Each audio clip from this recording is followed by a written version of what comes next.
the double knitting cast on. Hi everyone, my name is Norman. I run the blog nimbleneedles.com, and today I want to show you 4 different ways to do an easy or invisible cast on for double knitting.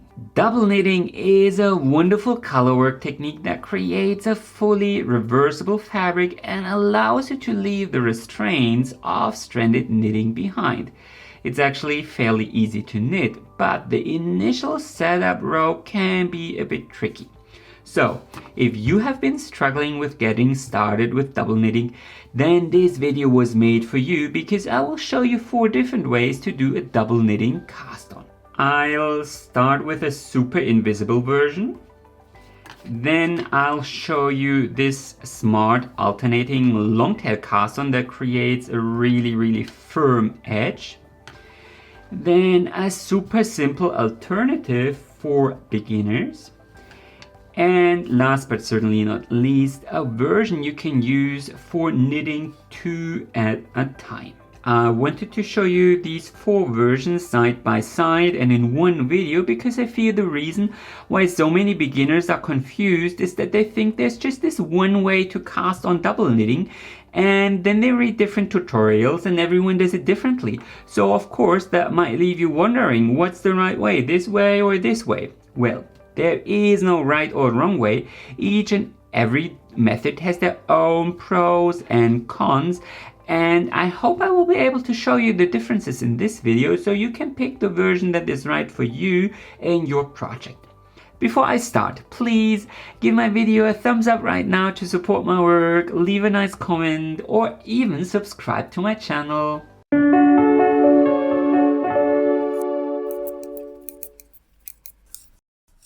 One very important note ahead. Double knitting means knitting 2 sides at once. So you also have to cast on twice as many stitches. In a typical double knitting chart, one little square always stands for a pair of stitches, one for each color. So if your chart has 7 stitches per row, you need to cast on 14 stitches. But if your pattern tells you to cast on 14 stitches, then you only need to cast on 14 stitches. Also, some patterns include selvage stitches, and these may or may not be part of the chart. So, what I'm saying is read carefully before you cast on. Method number 1, the invisible double knitting cast on. First, I want to show you the probably most invisible way to cast on stitches in double knitting. If you are familiar with the tubular cast on or the Italian cast on, this will be super familiar. Let's show you how to knit it. So first, pick up both of your yarns and create a simple slip knot. I always do it like this, but if you learned it any other way, that's just fine. You only need to leave behind a short tail for weaving in later, and the important part here is that we will unravel this slip knot later on, so don't count it as a stitch. And now hold both strands in your hand like this and split them apart with your index finger and thumb and pull the needle towards you. Let's do it one more time. Grab and split and pull towards you. So if you start the first round on the right side, then the color around your thumb should be your main color. Now from here, go underneath the strand towards your thumb. Don't go here into the loop like you would for a longtail cast on. Just go underneath and then grab the yarn towards your index finger from above and pull through, and here's your first stitch. Now you need to go around the strand towards your index finger from above and behind and grab the yarn towards your thumb from above, pull through, and you created your second stitch and first pair. From here you need to repeat these motions over and over again. So go underneath the strand towards your thumb, grab the yarn towards your index finger from above, pull through. Now go in from behind and above and grab the yarn towards your thumb. Second pair. Go underneath the thumb, grab the yarn from above, come in from behind and grab the yarn. Let's do it one more time in slow motion.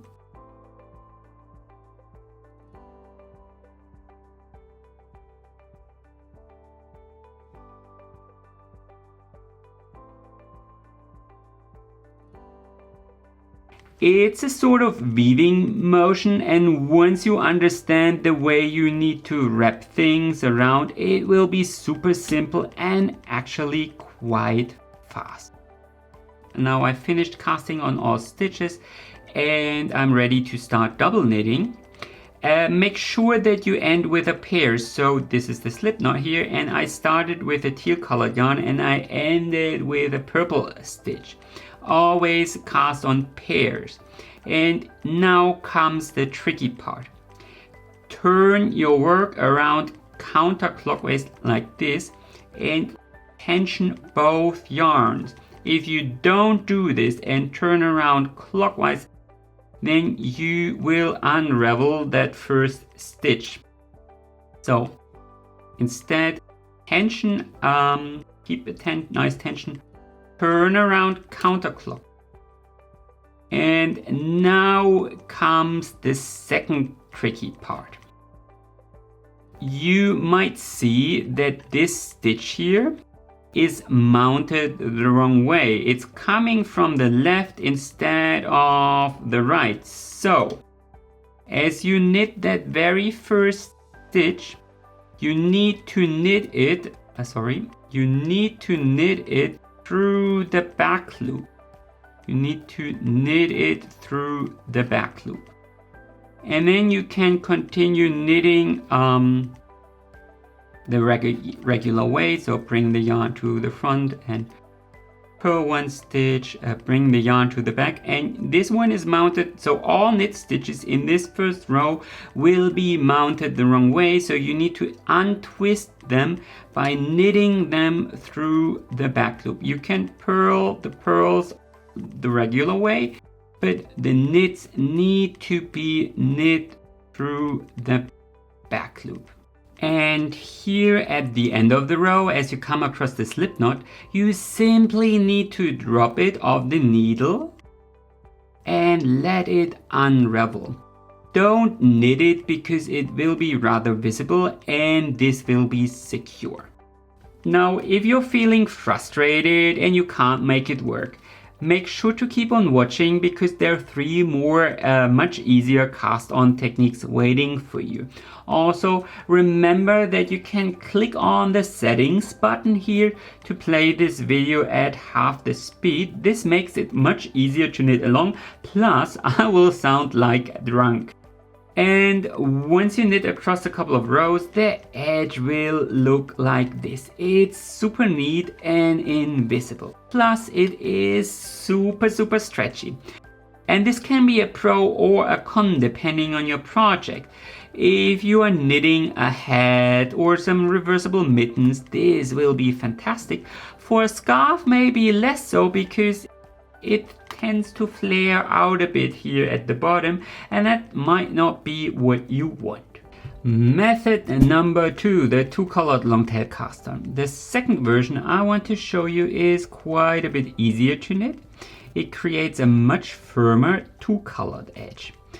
It is a simple variation of the standard longtail cast on. Just like before, start with a simple slip knot any way you like.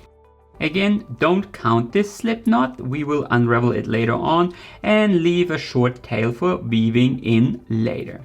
And then hold the yarn the way you would for a regular longtail cast on. So I hold it like this and I create this famous slingshot. Again, if you're starting on the right side in the first row, your main color should be wrapped around your thumb. Now cast on a regular long tail cast on stitch. So go into the loop around your thumb from below, grab the yarn towards your index finger from above, pull through, let loose of the loop and tighten up. Next, you need to cast on one stitch purlwise. This is a very useful technique, so definitely check out my tutorial on how to cast on purlwise. I'll link it to you up in here. So there is another loop here around your index finger, and you need to go into that loop from behind and above, and then you need to grab the yarn here towards your thumb from below, pull it through, let loose of the loop and tighten up. Let's do it one more time. So one standard long tail cast on stitch, and then cast on purlwise by going in from behind, grab the yarn towards your thumb from below and tighten up. One more time in slow motion.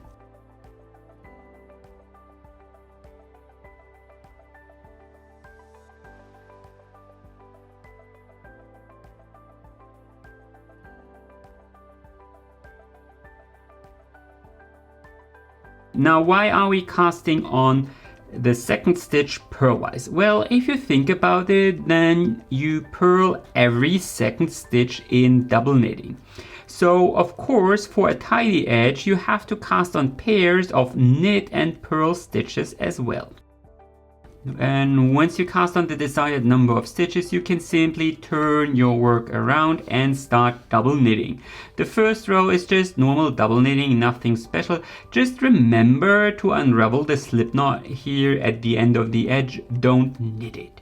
As you can see, this edge is two-colored, but it is also a lot sturdier than the other edge. So if you want to knit a scarf and maybe add fringes, then this probably would be my preferred method. Also, for a pot holder or a coaster like this one here, you probably want something that doesn't stretch out too much either. But for a hat, the invisible cast on might be the neater option. Method number 3, cast on the regular way. Now, what if you can't make these two techniques work? Maybe you are a beginner and things end up looking wonky, or they're just too complicated. Well, here is a very simple solution.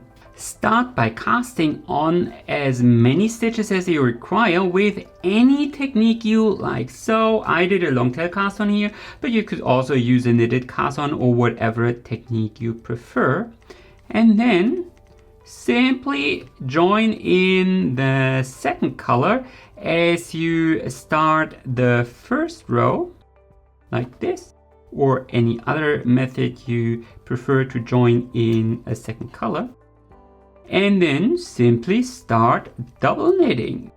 So the first stitch here might probably still be a bit harder to knit, and then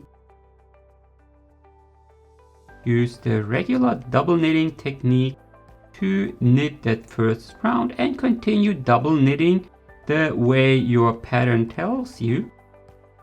Now, is it really that simple? Well, it is, as long as you know that you end up with this one row here on the wrong side in a different color. The right side looks like this. You end up with a little purl ridge here, but otherwise it is totally invisible. The wrong side has this one row. Personally, I think you can actually use this in your design to frame your subject, especially if you add a nice selvage edge here, then it can be a really nice option. Method number 4, cast on twice. Sometimes you want to use the double knitting technique to knit 2 pieces at the same time, or create a project with an open edge here at the bottom. And in this case, you simply have to cast on twice and then slip these stitches to one needle. Let me show you. So I cast on 10 stitches on 2 needles with each yarn like this. And then stack these two needles on top of each other. Make sure the tail comes out here on the left side. And then slip these stitches to one needle. Always start in the front. And then slip one stitch here from the back needle. Then one from the front. And one from the back, and so on.